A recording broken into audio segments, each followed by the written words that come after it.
levers into parts of the gun so they may bring it off of battery. Hors de batterie.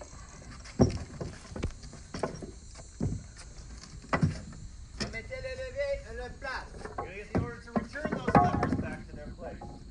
Acouvion. A man to the front left will pick up the acouvion and wet it. Couchez la lumière. The man to the rear left will put his thumb over the touch hole. À la poudre. The canonnier will return back to the petit magasin and scoop out the appropriate amount of powder. Écouvionner. Now the man will place the écouvionnet down the barrel, and with the rear man's thumb on it creates a vacuum seal. He's going to leave that sponge inside the piece.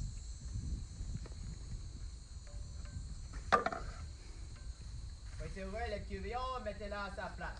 He's going to take that out and return it back to its place.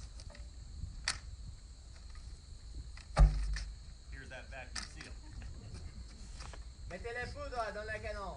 Man to the front right will put the lanterne down the barrel, depositing the powder, turning it around 180 degrees. Retirez la lanterne et mettez-la à sa place. You will withdraw that, putting it back to its place. À la refiloir. Now the man to the front left takes up his rammer. Mettez les bouchons sur les poudres. Now the man to the rear of the piece will run up the bouchon and give it to the man to the front left, whose hand is ready to accept it, and put it immediately into the barrel. Refilez. Now he's going to ram down that powder and that bouchon. Retirez le refiloir, laissez tomber brassière. Now he's going to take out the rammer but put it against the embrasure because he's going to need it again. Mettez les boulets dans le canon. Now the boulet, or the shot, will be run up and put into the barrel.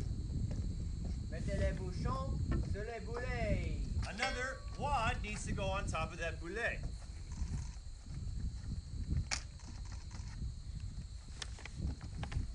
Refilez. Once again, ramming down the wad, the shot, and the powder. Retirez le refiloir, mettez-la à sa place. And return that rammer back to its place. Olivier. The men will then return to their levers so this cannon may be brought into position. En batterie. They're given the order to bring this piece back onto the battery. Au bouton et en place. Now they're going to put their levers in place so this piece may be aimed. Pointez. An aiming piece such as this, shaped to the back of the gun, will be used to sight in the piece. The person aiming will use voice commands to say up or down, oh, for up, or ba, for down, and use hand signals for left to right so as to not cause confusion. Once satisfied with the aiming, they will give the command to Amorcer. the man to the front right of the piece will prime. Using the épinglette or dégauchoir to create a connection between the charge in the barrel and that priming charge, he will pile up on top of the lunier.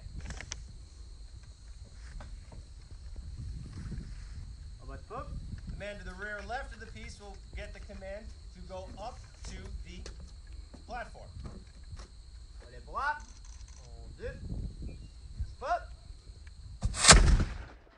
Firing off that shot.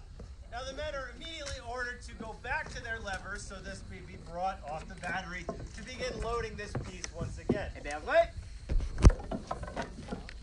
Hors de batterie.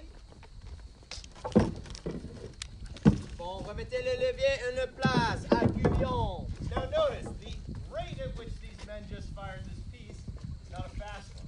This is meant for a slow, steady progression of fire over a prolonged period of time. Siege artillery. Now this is just the way that the French would have fired their guns at Fort William Henry in 1757.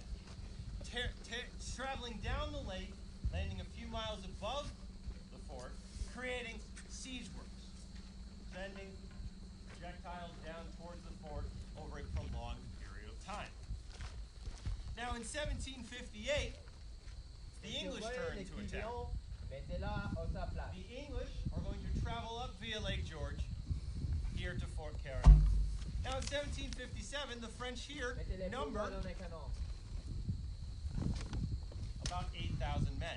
The following year in 1758, they number only about 4,700. Mettez les bouchons sur les poudres. Now, the English army that's coming up here in 1758 will number approximately 16,000 men.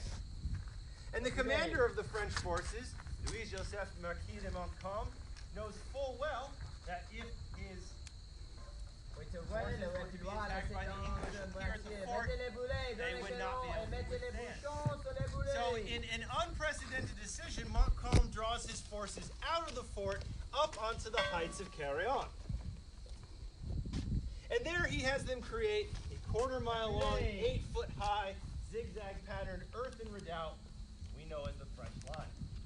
Although there is no artillery brought up there, there are artillery pieces here at the fort. And now the English are going to throw wave upon wave of forces against this French position. And in attempts to get around this fortification, the English are going to send a barge full of artillery pieces down the Lachute River, which you see the bay of it out below you to the right here. It attempts to create an artillery battery at the base of Mount Defiance. What do I say? Luckily, the French that is, the English go a little too far into the bay, where they come into view of the pieces, the artillery pieces, here at the fort. Now the French artillery will take their guns pointing them down at that advancing English artillery. Lieutenant Louvincourt, artillery, will have his men pointing those guns, and with the command to fire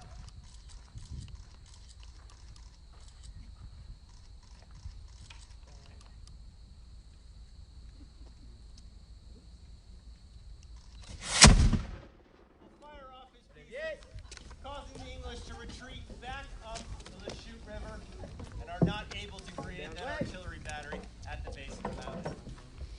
Now, at the end of the day, the French will be the victors of this battle by not only their fortification that they hid behind and fought, but also due to the quick-acting artillerymen here at Fort Ticonderoga.